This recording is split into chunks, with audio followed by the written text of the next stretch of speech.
Hello everyone, math থেকে যে প্রথম কোশ্চেন দেওয়া আছে 2/3, 4/5, 6/7 এর গসাগু কত পারে আনতে দিয়েছে। দেখো, যখন ভগ্নাংশে গসাগু বার করতে বলে তখন কি করতে হয়?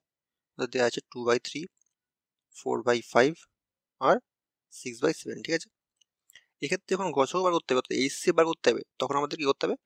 উপরের লবগুলোর গসাগু করতে হবে অর্থাৎ এইচসিএফ বার করতে হবে, আর নিচের হরগুলোর লসাগু করতে হবে অর্থাৎ এলসিএম করতে হবে, ঠিক আছে।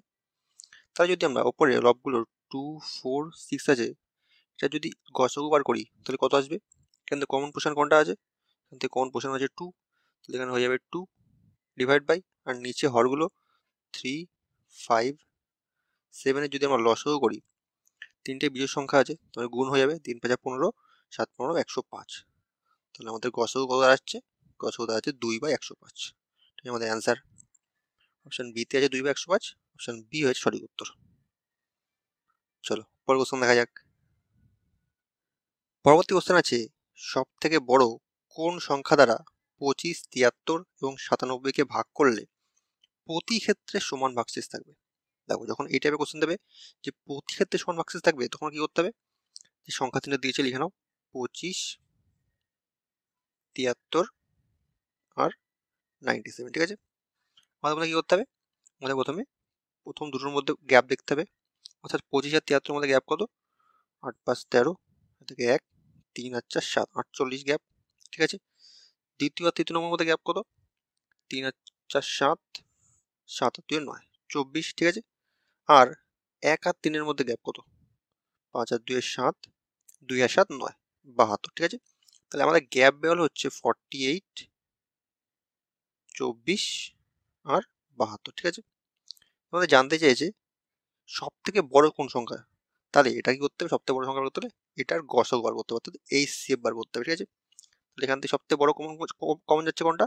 24 কমন যাচ্ছে, 24 দুগুণে 48, 1 3, আর কমন যাচ্ছে না, তাহলে গসাগু হয়ে যাবে আমার 24। বোঝা গেল? তাহলে সবচেয়ে বড় কোন সংখ্যাটা, যেটা 25, 73 আর 97-কে ভাগ করলে প্রতি ক্ষেত্রে সমান ভাগশেষ থাকে, সেটা হলো 24। অপশন এ হয়ে যাচ্ছে সঠিক উত্তর। চলো পরের কোশ্চেন দেখা যাক। পরবর্তী কোশ্চেনে দেখো, বলছে সব থেকে ছোট সেই সংখ্যাটি নির্ণয় করো যা 5, 10, 12 এবং 15 দিয়ে ভাগ করলে প্রতি ক্ষেত্রে 2 ভাগশেষ থাকে, কিন্তু 7 দ্বারা ভাগ করলে কোনো ভাগশেষ থাকে না, ঠিক আছে। তো এই কোশ্চেনটা অপশন লিমিট করলে আমাদের অ্যান্সার বেরিয়ে যাবে। লাস্ট লাইনে আসুক, তো আমাদের বলছি 7 দ্বারা ভাগ করলে কোনো ভাগশেষ থাকে না। তো যদি আমরা সবগুলো ভাগ করে দেখি যে কোনটা ভাগশেষ থাকছে না, তাহলে সেটা আমাদের অ্যান্সার হয়ে যাবে। যদি আমরা একে 7 দিয়ে ভাগ করি, তাহলে 7 দুগুণে 14, 49, তাহলে এটা ভাগ চলে যাচ্ছে পুরোপুরি। দেখো, 7 দুগুণে 14 42, তাহলে এটাও ভাগ চলে যাচ্ছে। এটা 7 দুগুণে 14 থাকছে 35, এটা ভাগ চলে যাচ্ছে। আর 7 আমরা দেখতে পাচ্ছি যে আমরা সবগুলোই ভাগ যাচ্ছে, ঠিক আছে। তখন আমাদের কি করতে হবে? তখন আমাদের আগের লাইনে আসতে হবে। মানে বলছে যে সংখ্যাটা 5, 10, 12 এবং 15 দিয়ে ভাগ করলে প্রতি ক্ষেত্রে 2 ভাগশেষ থাকে, ঠিক আছে।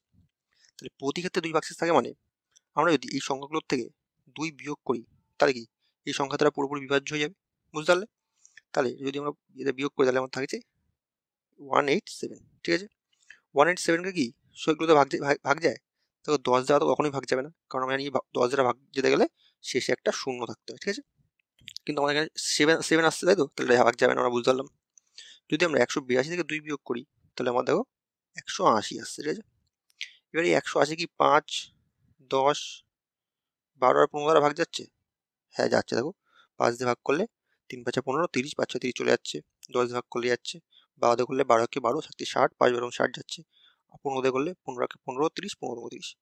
তাহলে আমরা দেখতে পাচ্ছি এই 182টাকে যদি আমরা 5, 10, 12, 15 দিয়ে ভাগ করি, তাহলে প্রতি ক্ষেত্রে 2 ভাগশেষ আছে, ঠিক আছে। তাহলে অপশন বি হয়ে যাচ্ছে আমার সঠিক উত্তর। আমার অ্যান্সার হয়ে যাবে 182, ঠিক আছে। চলো পরবর্তী কোশ্চেন দেখা যাক। পরবর্তী কোশ্চেন আছে, দুটি সংখ্যার লসাগু 1296 এবং গসাগু 96, ঠিক আছে। বলছে তাহলে যদি দুটি সংখ্যার মধ্যে একটি সংখ্যা 864 হয়, তবে দ্বিতীয় সংখ্যাটি কত জানতে চাইছে। দেখো, আমাদের বলছে দুটি সংখ্যার মধ্যে দুটো সংখ্যার লসাগু, লসাগু মানে হচ্ছে এলসিএম, আমাদের বলছে 1296, আর বলছে গসাগু মানে এইচসিএফ, আমাদের বলে দিয়েছে 96, ঠিক আছে। আর একটা সংখ্যা বলে দিয়েছে, একটা সংখ্যা বলে দিয়েছে হয়তো 864, ঠিক আছে। তাহলে দ্বিতীয় সংখ্যা কত হবে? দেখো আমরা একটা সূত্র নিই, সেটা হলো এলসিএম ইন্টু এইচসিএফ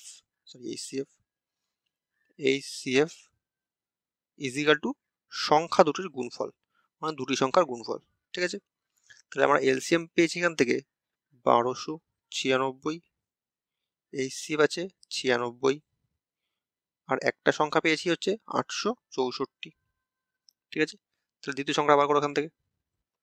যদি আমরা কাটি, যদি 24 দিয়ে কাটি, 4 24 96, 24 দিয়ে গেলে 3 24 72, আমার থাকছে হচ্ছে কত 14 144, 6 24 144। ঠিক আছে, 4 দিয়ে কাটলে 4 9 36, যদি 9 দিয়ে কাটি দেখো পাচ্ছে 9 1 9 দেখছি 39, 4 9 36, আবার 3 36, 4 9 36, মানে আমার দ্বিতীয় সংখ্যা দাঁড়াচ্ছে হচ্ছে 144। ঠিক আমার অ্যান্সার। দ্বিতীয় সংখ্যা জানতে চাইছে, দ্বিতীয় সংখ্যা হয়ে যাচ্ছে 144। চলো পরের কোশ্চেন দেখা যাক।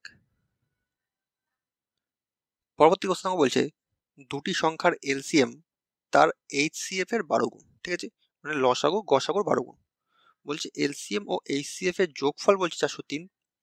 যদি একটি সংখ্যা 93 হয় তবে অপর সংখ্যা অর্থাৎ দ্বিতীয় সংখ্যাটা কত জানতে চাইছি। ঠিক আছে, দেখো এখানে আমরা এলসিএম কে এল দ্বারা ডিনোট করবো, আর এইচসিএফ কে এইচ দ্বারা ডিনোট করবো। ঠিক আছে, তাহলে আমাদের লিখতে সুবিধা হবে। দেখো আমাদের বলছে এলসিএম এইচসিএফ এর 12 গুণ, অর্থাৎ আমাদের এল ইজিক্যাল টু হয়ে যাবে 12H। ঠিক আছে, বুঝতে পারলে এটা এলসিএম এইচসিএফ এর 12 গুণ। এবার বলছে এলসিএম আর এইচসিএফ এর যোগফল 403, অর্থাৎ এল প্লাস এইচ ইজিক্যাল টু আমার হয়ে যাবে 403। ঠিক আছে, এখানে আমরা এল এর মানটা বসিয়ে দিই। এল এর মান হচ্ছে 12H, মানে 12H plus H is equal two আমার হয়ে যাবে 403। তাহলে এখানে হচ্ছে 13H ইজিক্যাল টু 403। যদি আমরা কাটি 13 দিয়ে, 3 13 39, থেকে কত 1 13 13 কে 13, তার মানে আমার এইচ ইজিক্যাল টু বেরোলো কত 31। ঠিক আছে, 31 বেরোলো। তাহলে এইচ 31 হলে আমরা এখানে এইচ এর মানটা বসি, তাহলে এল এর মান পেয়ে যাবো। তাহলে এল ইজিক্যাল টু হয়ে যাবে 12, আর এইচ এর মান বেরোলো আমার 31। তাহলে এল এর মান দাঁড়াচ্ছে হচ্ছে 12 × 31। এটা গুণ করতে হবে না, ডাইরেক্ট এখান থেকে আমরা এটা সূত্র ইউজ করবো, এখানে কাজে লেগে যাবে। এটা এবার জানতে চাইছি কি একটা সংখ্যা দেওয়া আছে 93, বুঝে দ্বিতীয় সংখ্যা বার করতে। তো আমরা আগের নিয়মে অ্যাপ্লাই করি। আমরা জানি হচ্ছে LCM into HCF equal to দুটি সংখ্যার গুণফল, আগের অঙ্কে আমরা দেখলাম। ঠিক আছে, তাহলে আমরা এলসিএম কত পেলাম? এলসিএম পেলাম হচ্ছে 12 × 31, অর্থাৎ 12 × 31 ইন্টু এইচসিএফ কত? এইচসিএফও 31, তাহলে ইন্টু 31 ইজিক্যাল টু একটা সংখ্যা আমার দেওয়া আছে 93 ইন্টু দ্বিতীয় সংখ্যা। যদি আমরা কাটি 31 দিয়ে কাটলে 3 বাই চলে যাচ্ছে। ঠিক আছে, 3 দিয়ে কাটলে 3 এ 4 12, মানে আমার দ্বিতীয় সংখ্যা দাঁড়াচ্ছে হচ্ছে 4 1 কে 4, 3 এ 4 12, মানে দ্বিতীয় সংখ্যা দাঁড়াচ্ছে 124। বোঝা গেল? অপশন ডি হয়ে যাচ্ছে আমার সঠিক উত্তর। বুঝতে পারলে? চলো পরবর্তী কোশ্চেন দেখা যাক। পরবর্তী কোশ্চেনে দেখো বলছে 6টি ঘন্টা একসাথে বাজতে শুরু করে। ঠিক আছে, বলছে তারপর তারা 2 4 6 8 10 এবং 12 সেকেন্ডের ব্যবধানে বাজে। বলছে তবে 30 মিনিটে তারা কতবার বাজবে আমাদের জানতে চাইছে। দেখো এটি আমাদের কি করতে হয়, আমাদের এগুলো সব লসাগু বার করে নিতে হয়। অর্থাৎ 2 4 6 8 10 এবং 12 লসাগু করতে হবে। ঠিক আছে, তো এটা লসাগু করে আমরা দেখতে পারবো আমাদের বেরাবে হচ্ছে 120। 120 কি এটা? 120 সেকেন্ড। ঠিক আছে, 120 সেকেন্ড। তাহলে 120 সেকেন্ড আমরা বলতে পারি আমরা মানে হচ্ছে 2 মিনিট। আমার কোশ্চেন জানতে চাইছে 30 মিনিটে কতবার বাজবে। তাহলে কতবার যদি বাজবে তাহলে সেটা বার করতে হলে কি করতে হবে, আমাদের এই 30 মিনিটটাকে 2 মিনিট দিয়ে ভাগ করো, তাহলে কত বেরাবে 15 বার হয়ে যাবে। ঠিক আছে, 15 বার হয়ে যাবে। এবার যদি তোমরা এই অ্যান্সারটা 15 বার দিয়ে দাও তাহলে তোমার অ্যান্সারটা ভুল হয়ে যাবে, কারণ আমাদের প্রথমে বলেছিল 6টি ঘন্টা একসাথে বাজতে শুরু করে, মানে প্রথমে একবার বাজা হয়ে গেছে, তার মানে এর সঙ্গে আরও 1 যোগ করে দিতে হবে, মানে হয়ে যাবে হচ্ছে 16 বার অ্যান্সার। ঠিক আছে, আমার অ্যান্সার 15 বার হবে না, হবে হচ্ছে 16 বার। অপশান সি হয়েছে সঠিক উত্তর। বুঝতে পারলে? চলো পরের কোশ্চেন দেখা যাক। পরবর্তী কোশ্চেন দেখো বলছে 10 15 এবং 20 দ্বারা সম্পূর্ণরূপে বিভাজ্য 4 অঙ্কের সবচেয়ে বড় সংখ্যা কোনটা আমাদের জানতে চাইছে। দেখো, যারা বিভাজ্যতার নিয়ম জানে, অর্থাৎ 10 দিয়ে 15 দিয়ে আর 20 দিয়ে বিভাজ্যতার নিয়ম জানে, তারা অপশন লিমিট করলে এই অ্যান্সারটা পেয়ে যাবে। যারা যায় না তাদের কি করতে হবে, তাদের প্রথমে এই 3টে লসাগু করতে হবে। তাহলে 10, 15 আর 20 যদি আমরা লসাগু করি তাহলে আমাদের বেরোবে হচ্ছে 60। ঠিক আছে, এই 60টাই করতে হবে। বলছে 4 অঙ্কের সবচেয়ে বড় সংখ্যা। 4 অঙ্কের সবচেয়ে বড় সংখ্যা কোনটা হবে? 4টে 9। ঠিক আছে, এটা কি করতে হবে? এ দিয়ে ভাগ করতে হবে 60 দিয়ে। যদি আমরা ভাগ দিই 60 দিয়ে, তাহলে দেখো 60 এককে 60, হাতে থাকছে 39। এটা 9 নামাও, 6 দিয়ে দাও, 6 6 36, 360, আবার 39, আর একটা 9 নামাও, 6 6 36, 360। তাহলে আমার ভাগশেষ থাকছে 39। ঠিক আছে, এবার কাজ করতে পারো একটা, সেটা হলো এটা থেকে এটা বিয়োগ করে বিয়োগফলটা এটার সঙ্গে যোগ করতে পারো। যদি বিয়োগফলটার সঙ্গে যোগ করি, সেটার 4 অঙ্কের সংখ্যা থাকবে না, সেটা 5 অঙ্কের সংখ্যায় পরিণত হয়ে যাবে। তাহলে আমরা কি করব, আমরা এই 1 2 3 4 চারটে 9-এর সাথে 39টা বিয়োগ করে দেবো, বিয়োগ 39। ঠিক আছে, তাহলে কত থাকছে? আমার থাকছে 0, 6 আর 3 9, 9 9।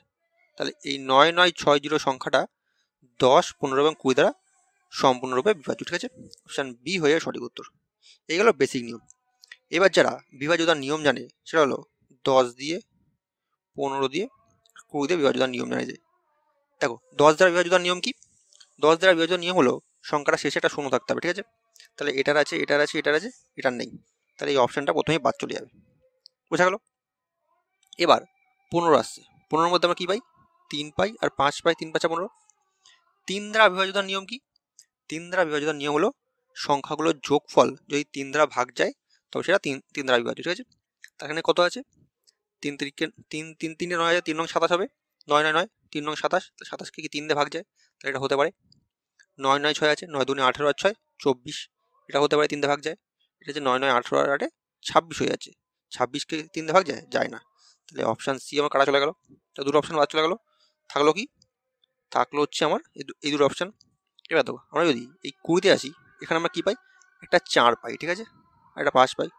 যদি 4 দ্বারা বিভাজ্যের নিয়ম দেখো, 4 দ্বারা বিভাজ্যতার নিয়ম হলো লাস্ট দুটি সংখ্যা সেটা হচ্ছে 4 দ্বারা ভাগ যাবে। ঠিক আছে, তাহলে 90কে কি 4 দিয়ে ভাগ যায়? যায় না, তাহলে এটা কাটা।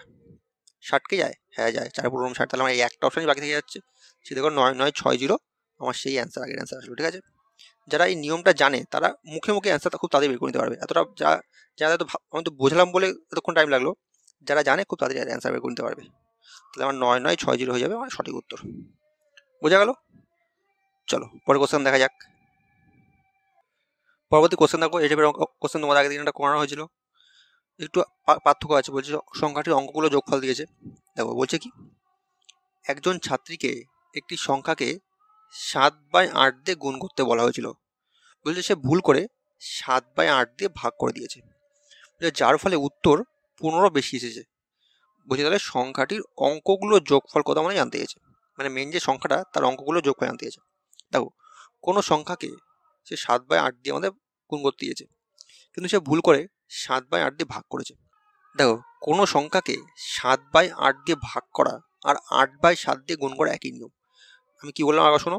মনে করো সংখ্যাটা হচ্ছে এ, সেটাকে কি করেছে, ভুল করে 7/8 দিয়ে ভাগ করে দিয়েছে, 7/8 দিয়ে ভাগ করে দিয়েছে। ঠিক আছে, তাহলে সে বেসিক্যালি কি করেছে, এটা যদি আমরা এইভাবে লিখি এ ইন্টু, তাহলে কি হয়, 8টা উপরে চলে যায়, আমাদের উল্টো হয়ে যায় 8/7, মানে 7/8 দিয়ে ভাগ করা যা 8/7 দিয়ে গুণ করাও তাই। ঠিক আছে, তাহলে আমাদের গুণ করতে বলা হয়েছিল 7/8 দিয়ে, সে তাহলে কত দিয়ে গুণ করেছে? 8/7 দিয়ে গুণ করেছে। ঠিক আছে, আমরা একটু উল্টোভাবে লিখলাম। ঠিক আছে, এবার আমাদের বলছে কি, তাহলে তার উত্তর 15 বেশি এসছে। তাহলে এখান থেকে আমরা সংখ্যা কী বার করবো? সংখ্যা বার করতে হলে আমাদের 8 আর 7-এর লসাগু করতে হবে। ঠিক আছে, হর দুটো লসাগু করতে হবে। তাহলে এই দুটো যদি লসাগু করি, আমরা সংখ্যা পাবো হচ্ছে 56। ঠিক আছে, 56 পেলাম। তার সাথে কি করতে বলা হয়েছিল? তাকে 7/8 দিয়ে গুণ করতে বলা হয়েছিল। তাহলে 7/8 যদি 8 দিয়ে গুণ করতো, তাহলে কত অ্যান্সার আসতো? 7 দিয়ে 8 দিয়ে করলে 7 আর 56, অর্থাৎ 7 7 49 অ্যান্সার আসতো। ঠিক আছে, কিন্তু সে করেছে কি, সে করেছে 56কে 8/7 দিয়ে গুণ। ঠিক আছে, তাহলে 8/7 যদি গুণ করে, তাহলে 7 8 56, তার অ্যান্সার এসছে 8 8 64। ঠিক আছে, 64। তাহলে কত বেশি আসছে? বেশি হচ্ছে 49 থেকে 64, 5 থেকে 1, 5 আর 1 6, মানে 15 বেশি এসছে, ঠিক আছে। তাহলে এই 15 ইউনিট সমান সমান আমাদের বলে দিয়েছে যে যার ফলে উত্তর 15 বেশি এসছে, মানে এই 15 ইউনিট সমান সমান এই 15 মার্কস আমরা বলতে পারি উত্তর 15 বেশি। তাহলে 1 সমান সমান কত? 1 সমান সমান হয়ে যাবে 1। তাহলে আমাদের মেন সংখ্যা কত ধরেছিলাম আমরা? ধরেছিলাম 56 ইউনিট এসেছিল। তাহলে 56 ইউনিট সমান সমান কত হয়ে যাবে? 56 ইউনিট সমান সমান হয়ে যাবে 56, ঠিক আছে, 56। তাহলে আমার সংখ্যাটা বেরোলো কি? 56ই বেরোলো। আমাদের জানতে চেয়েছে সংখ্যাটির অঙ্কগুলোর যোগফল কত। সংখ্যাটির অঙ্কগুলোর যোগফল আছে 56, 5 প্লাস 6, মানে হয়ে যাবে 11। এটা আমার অ্যান্সার। অপশান এ হয়ে সঠিক উত্তর। সংখ্যাটির অঙ্কগুলোর যোগফল হচ্ছে 11। বোঝা গেল? চলো পরের কোশ্চেন দেখা যাক। পরবর্তী কোশ্চেন আছে, এক ব্যক্তি তার সম্পত্তির 1/4 ভাগ মেয়েকে দিল, 1/2 ভাগ ছেলেকে দিল এবং 1/5 ভাগ দান করে দিল। বলছে তবে সে তার মোট সম্পত্তির কত ভাগ দিয়ে দিল তা আমরা জানতে চেয়েছে। দেখো আমাদের বলছি এক ব্যক্তি তার সম্পত্তির 1/4 ভাগ মেয়েকে দিয়ে দিয়েছে, ভালো কথা। 1/2 ভাগ ছেলেকে দিয়েছে আর 1/5 ভাগ দান করে দিয়েছে। তাহলে তার মোট সম্পত্তির কত ভাগ সে দান করে দিয়েছে। তাহলে এখান থেকে যদি মোট সম্পত্তি বার করতে হবে কি করতে হবে? আমাদের 4, 2 আর 5-এর লসাগু বার করতে হবে। 4, 2 আর 5 যদি আমরা লসাগু করি আমাদের বেরোবে হচ্ছে দেখো 20 বেরোবে, ঠিক আছে। তাহলে আমরা ধরে নিলাম যে তার মোট সম্পত্তি হচ্ছে 20 অংশ, ঠিক আছে। এই 20 অংশের মধ্যে বলছে তার মেয়েকে কত দিয়েছে? মেয়েকে দিয়ে 1/4 ভাগ, মানে ইন্টু 20 করো, তাহলে কত বেরাবে? আমার বেরাবে হচ্ছে 5। তাহলে মেয়েকে সে 20 ভাগের মধ্যে 5 ভাগ দিয়ে দিয়েছে। ছেলেকে কত দিয়েছে? 20 দ্বিগুণ করো, আমার বেরাবে হচ্ছে 10। ছেলেকে 20 ভাগের মধ্যে 10 ভাগ দিয়ে দিয়েছে। আর দান করেছে কত? দান করেছে 4 5 20, তার 4 ভাগ দান করে দিয়েছে, ঠিক আছে। তাহলে আমার জানতে চাইছে সে তার মোট সম্পত্তির কত ভাগ দান করে দিয়েছে। তার মোট সম্পত্তি ছিল হচ্ছে 20 ভাগ, সেখান থেকে সে 5 আর 10 15 আর 4 19, 19 ভাগ দান করে দিয়েছে, ঠিক আছে। 20 ভাগের মধ্যে 19 ভাগ দান করে দিয়েছে, এটা হয়ে যাবে আমার অ্যান্সার। সে তার সম্পত্তির 19/20 ভাগ দান করে দিয়েছে। বোঝা গেল? অপশান সি হয়ে যাচ্ছে সঠিক উত্তর।